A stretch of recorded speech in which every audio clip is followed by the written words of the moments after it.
Yeah, like that. Just could do that all day. Absolutely love that. Feels so good. Mizuno are renowned for being the best players irons on the market, and this year they're back with the Mizuno Pro S3 irons, and these irons are massive contenders for best looking irons and best feeling irons of 2025. Let's go hit them and see how I get on. So the Mizuno Pro S3 iron, this is like the pinnacle of players irons. Mizuno have a reputation of just producing the best feeling irons. Nothing feels like a Mizuno. We've said that for many years, and there's so many good players who've won using Mizuno irons, and that is a credit to them. Mizuno are an iron that often will end up in a non-contracted player's bag simply because the look and the feel are so good. So what we see in the Mizuno Pro S3 is a more narrow sole, a more narrow top line than what we've used to, and that's just purely for aesthetics. Behind the ball, it looks really thin. And actually, I'm attracted to that. I think it looks great. It's sort of, I want to hit it. I'm stood here with a 5-iron, and it's got plenty of loft. It doesn't look like it's gonna like just set off really low and go for miles. This looks like a precision surgical tool that I'm gonna be able to control into greens. And that's exactly what me as a lowish handicapper or a pro want when hitting into the greens. Right, I'll hit a few 5-irons and let's see how far it goes. Oh yeah, that's so good. I love these clubs already. One shot in. It's not gone very far. Trackman's not got it. I just want that on record that was a good strike, it was a good shot, and it's gone very straight. So we didn't get any data from it, but I like the way it felt. I like that it launched up in the air. The numbers are great, and the numbers are for like you, the viewer at home, but me as a player, like it's more about the feel and the, like, is it hitting the window? I know that in an iron like this, a 5-iron for me is gonna go about 185, 190. So as long as it's going somewhere around that, I'm quite happy. But for me, when I'm testing these sorts of irons, it's all about looks, feel, performance. Am I getting plenty of spin? Am I getting plenty of height? Right, let's have another go.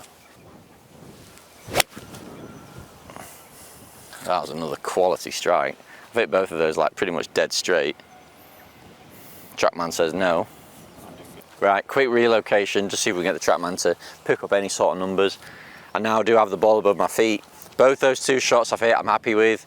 They've both gone very straight. They've both gone high and soft flight, which is exactly what you're looking for. Oh, another just amazing strike. I just need you to get one, Trackman. It's got that one. I'm really happy with that in terms of numbers.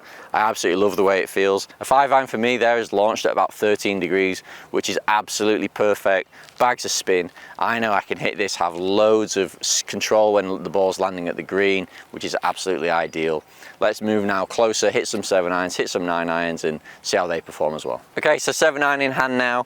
So I think in this club you can really see that compact head length, and the Mizuno have worked really hard on trying to make all the lines just feel really straight. So square leading edge, square grooves, all square to the hosel, square to the shaft. There's barely any offset on this, and it feels like a blade, it looks like a blade behind the ball. It does still have that classic Mizuno shape that we know and love and we're used to, but like this is one of the most appealing clubs behind the ball I think I've seen this year. Right, let's see how that 7-iron performs. Yeah. Wow, yeah, great numbers. So a 7-iron ball speed that I'm much more used to, like a 122, 123, it's absolutely perfect. 168 through the air, 7,000 spin. If Mizuno could have built a club for me, then this is exactly it. It's got a Project X 6.0 shaft, which is great. So this club is made from 1025 Pure Select mild carbon steel, which is a really soft material, and it also has that copper underlay that Mizuno have been using in the last few years, which again, it makes the feeling even softer. Interestingly, and to the benefit of us, it doesn't affect the playability. Just because it's soft doesn't mean it's slow. That's performed at a really good distance and ball speed for me for a 7-iron. This is like straight away I'm considering this to be a gamer, because like I love how like the iron head is pressed. It's all one piece of material. There's nothing stuck on, there's nothing fake about it. I really like the Mizuno Pro font they use. It's classic, it's painted white. The head is so simple. It's a really, I'm quite excited about the club, clearly. Oh no, oh no. Get down, Shep. I just fired it. So we've just filmed a review of a big headed game improvement iron, and one of the things that was interesting in that video was I hit a shot that's slightly heavy and that club sort of like skidded through the turf and still performed really well, where that was just a clear fat.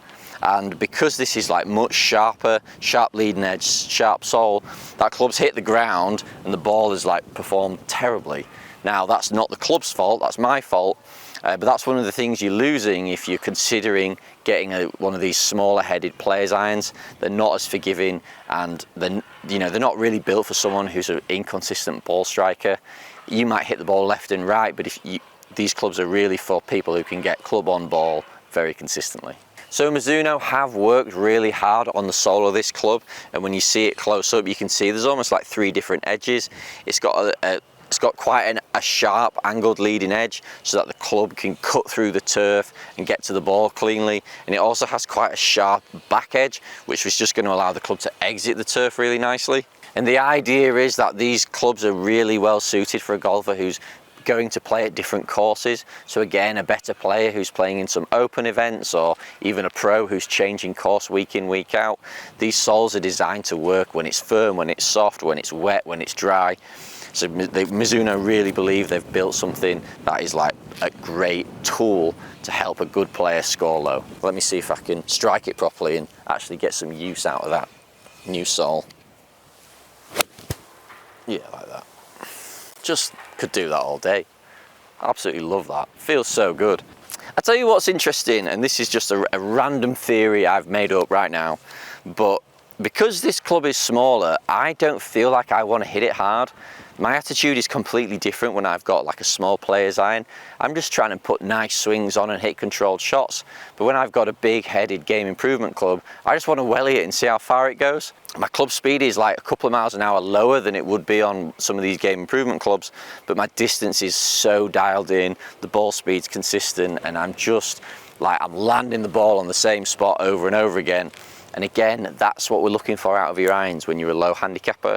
It's all about consistent distance. It's not one long, one short, which you sometimes get in the bigger heads. It's all about, can we land the ball on the green every time and shoot low scores? Right, let's go hit the 9-iron. You can even tell when just putting the club behind the ball without looking at the back that this is a player's club. It's got a really, really short toe. I like that. Top line's thin, sole's super thin. Maybe it's just a fraction more relief at the back off the 9. What's interesting with these clubs is just instinctively I feel like I can like knock shots down. The wind has got up now in the afternoon here at La Cala in Spain, and I want to hit like a low draw in here. When I'm using a bigger club, I don't feel like that's an option. I just want to sort of like hit it straight and hard, and hopefully that it works out okay. Let's hit a couple of short irons just to get a feel for those. Bit thin, sort of like, it's actually done okay that. So not a great strike, bit low heel, just shifting my weight in funny way there, but that felt okay. Definitely the feedback's there, you know it's not a good strike, and obviously there's just, with these heads being so small, there's just not masses of tech in here that's going to help you out when you do miss hit it. These are probably as forgiving as Mizuno can get them. There is like a really, really small cavity, which just adds a little bit of perimeter weighting to make it a little bit more forgiving, but I'm sure Mizuno are not really that bothered about the sort of forgiveness of these clubs, because that's not what they're for. Oh, I've thinned another one, no worries. Yeah, you can definitely get the feedback in your hands. That was a good shot. I would like to strike one. It's not gone very far. But again, it's not too bad, to be fair. So that was 144. The first one was a bit shorter than that, but like a very noticeable drop off in speed on those low strikes. I'd want to be seeing something like 112 mile an hour ball speed, but we're at 108, which is going to like cost me a little bit when we're out playing. So let's see if we can finish with a good one. I do just love how square the club is behind the ball. Feels like really easy to aim, and like good chance of hitting it pretty straight.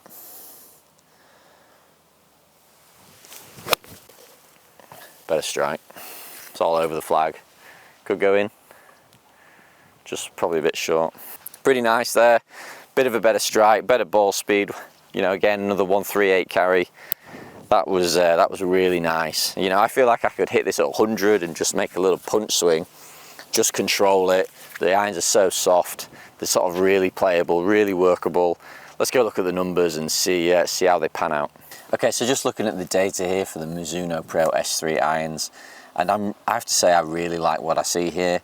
So the data points I'm looking for in these players' irons are a couple of things. So I want a good launch angle, I want a good solid spin number, and I want a ball speed that isn't too hot. Now, I get into a lot of debates with people when I say I don't want something that goes too far, but I firmly believe that I just need the ball to go as far as I need it to go, and it doesn't make a difference to me whether it goes 150, 160, I just need it to go whatever it's going to go at, exactly the same every time. So I'm really encouraged when I see that the 9 irons average 138, I've had a 137, a 143 and a 132, so pretty solid there. The strikes weren't great, 2 of those were thin, but like the rest it was pretty reliable.